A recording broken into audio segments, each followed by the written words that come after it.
Assalamualaikum. Hi everyone. Good afternoon. So ayan, nandito tayo sa loob. Pagpa-prepare tayo ng plato nila para sa futur, para sa mamayang hapon. Ayan. Kayo rin ba ganito kayo? Ganito rin ba kayo nagpe-prepare di bago ang kainan? Kasi kami dito ng kasama ko, before sila kakain ng mga ilang oras, naka-prepare ng lamesa namin.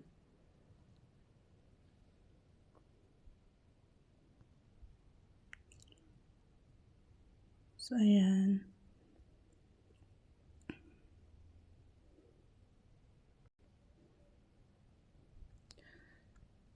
So ayan guys, ganyan lang kami mag-prepare ng lamesa namin. It's very simple. So ang kulang na lang namin pagkain, tsaka mga inumin nila like water, juice, tsaka yung mga pagkain nila.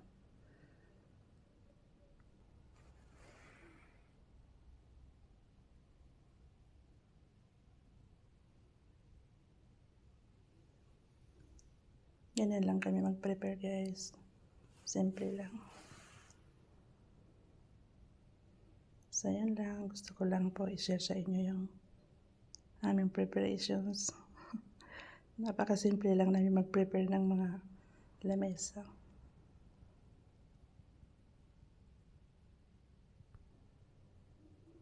At the same time, chinecheck ko yung powder ng lababo nila kung kumpleto ba ng tissue, towel.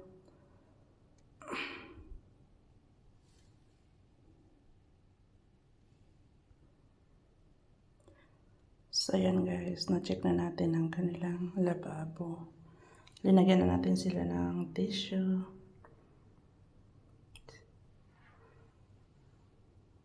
Para hindi sila magalit.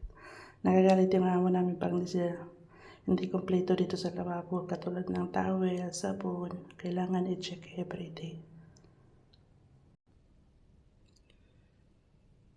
So yan lang guys, hanggang dito na lang ang aking video today. Salamat sa panonood guys. Salamat sa walang sawang suporta sa akin.